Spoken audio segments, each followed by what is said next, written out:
വീഴ്ചകൾ മനുഷ്യനാണ് പറ്റും. ആ വീഴ്ചകൾ പറ്റിയെങ്കിൽ പറ്റിയെന്ന് പറഞ്ഞിട്ട് അതിനൊരു പരിഹാരം കാണാൻ കഴിയണം. ആ പരിഹാരം കാണാത്തതെടുത്താണ് ഞങ്ങൾക്ക് നീതി നിഷേധിക്കപ്പെടുന്നത്. ആ നീതി ഉറപ്പാക്കുന്നിടത്താണ് ഇടപെടേണ്ടത്.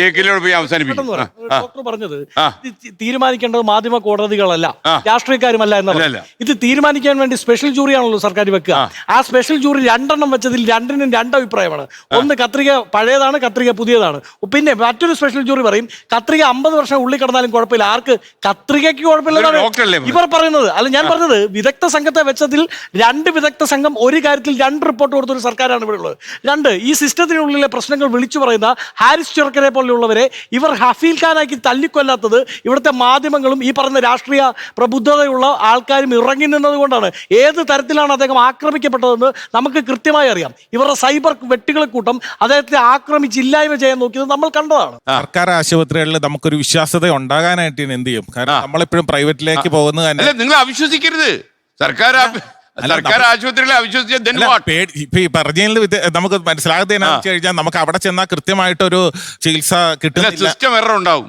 പക്ഷെ നമ്മൾ അതുകൊണ്ട് ഗവൺമെന്റ് സർക്കാർ ഹോസ്പിറ്റലിനോട് വിശ്വാസം നഷ്ടപ്പെടുന്നതിന് കാരണം ഇതാണ്. അവിടെ പോയി വീഴ്ച പറ്റുന്ന ഞങ്ങളെ പോലെയുള്ള ആളുകൾക്ക് നീതി ലഭിക്കുന്നില്ല. 3 വർഷമായി ഇപ്പോഴും സമരത്തിലാ, തെരുവ് സമരത്തിലാണ് ഞാൻ. ഇതുപോലെയുള്ള ആളുകൾക്ക് മനസ്സിലായി കഴിഞ്ഞാൽ വീഴ്ച പറ്റിയെന്നുള്ളതിൽ ആർക്കും ഒരു തർക്കവും ഇല്ലല്ലോ. അതിനൊരു നടപടി എടുത്തിട്ട് അതിനൊരു പരിഹാരം കണ്ടിട്ടുണ്ടായിരുന്നെങ്കിൽ ഈ സർക്കാർ ഹോസ്പിറ്റലുകളിലുള്ള വിശ്വാസ്യത ജനങ്ങൾക്ക് നഷ്ടപ്പെടൂല. ഓക്കെ, താങ്കൾ അറിയേണ്ട ഒരു കാര്യം എന്ന് പറയും, ഈ സർക്കാർ ഡോക്ടർമാരിൽ പ്രത്യേകിച്ച് മെഡിക്കൽ കോളേജിൽ പ്രവർത്തിക്കുന്ന പല ഡോക്ടേഴ്സും, എൻ്റെ അമ്മയെ ഓപ്പറേറ്റ് ചെയ്ത ട്രിവാൻഡ്രം മെഡിക്കൽ കോളേജിലാണ്. ഇപ്പം എൻ്റെ അമ്മ എൻ്റെ കൂടെ ഇല്ല. ഡോക്ടർ MRS മേനോൻ എന്ന് പറഞ്ഞ ഡോക്ടർ ആളിനൊക്കെ അറിയാം. അദ്ദേഹം എന്ന് വെച്ചാൽ ലോകപ്രശസ്തനായ ഒരു സർജനായിരുന്നു.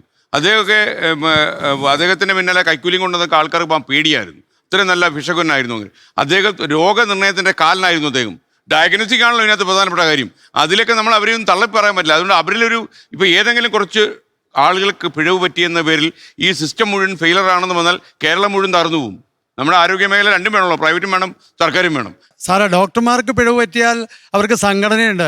ഈ സാധാരണക്കാർ ആ കുഞ്ഞു മോക്കും നിങ്ങൾക്ക് പിഴവ് പറ്റിയ കോടതിയുണ്ട്. അവർക്കും എന്താണ് സാറേ കയറി എത്ര കാലം ഞങ്ങൾ കയറി ഇറങ്ങണം? എത്ര കാലം കയറി ഇറങ്ങിയാലാണ് ഞങ്ങൾക്ക് പരിഹാരമാകുക? ഈ വയ്യാത്ത ഈ ഒരു ഫ്ലോറിൽ ഇരിക്കാൻ പോലും എനിക്ക് ശരിക്കും പറ്റുന്നില്ല. ഇപ്പോഴും ചികിത്സയിലാണ്. ഞാൻ അനുഭവിച്ച ദുരിതത്തിന് ഒരു എന്താ പറയുക, അത്രയും അധികം അനുഭവിച്ചു. ഇപ്പോഴും അനുഭവിക്കുന്ന ഞാൻ മാസാമാസം കോടതി കയറി ഇറങ്ങി എത്ര കാലം കഴിഞ്ഞാൽ നമുക്ക് ഇതിനൊരു പരിഹാരമാവുന്നു? അന്ന് കിട്ടിയാൽ മതിയോ പരിഹാരം? തീർച്ചയായിട്ടും അല്ല. താങ്കൾക്ക് ഇടക്കാല പരിഹാരം കിട്ടേണ്ടതാണ്. അല്ലെങ്കിൽ നമുക്ക് അഭിപ്രായ വ്യത്യാസമൊന്നുമില്ല. ലോകത്തെവിടെയായാലും ഏത് സമയത്തും 24 വാർത്തകളും ഓഗ്മെന്റഡ് റിയാലിറ്റി പാക്കേജുകളും എക്സ്പ്ലെയിനറുകളും വിശദമായി കാണാൻ ഞങ്ങളുടെ യൂട്യൂബ് ചാനൽ നിങ്ങൾക്ക് സബ്സ്ക്രൈബ് ചെയ്യാം.